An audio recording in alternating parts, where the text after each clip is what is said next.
We begin with a freight train incident we have been covering all evening long. People seen climbing into train cars, making off with boxes of items, and the chaos creating a major backup for Metra passengers. This is happening at the rail yard at Lake and Lockwood. So far, 6 people have been arrested.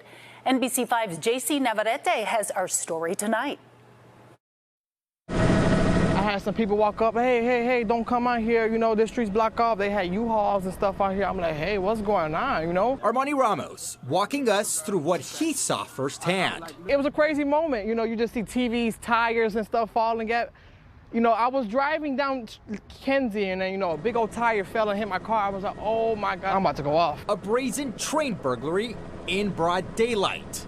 One by one, boxes tossed out of a freight car and hauled away by the dozens down below, in cars, vans, even moving trucks. And, you know, I actually wanted to pick one up myself, but, you know, I didn't. Or Sky 5 flying above the heists on the tracks on the west side.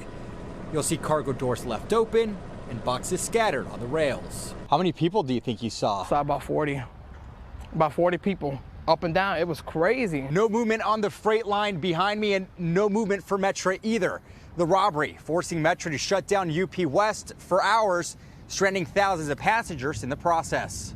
I was having a great day until now. Went to the Marathon Expo, you know, everything was going real well, and I thought, you know, something might be happening that's going to screw this up, and sure enough, that's what happened. Thomas is staying optimistic.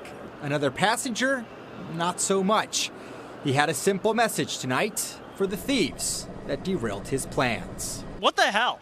I just say, what the hell? What were you guys thinking? JC Navarrete, NBC5 News.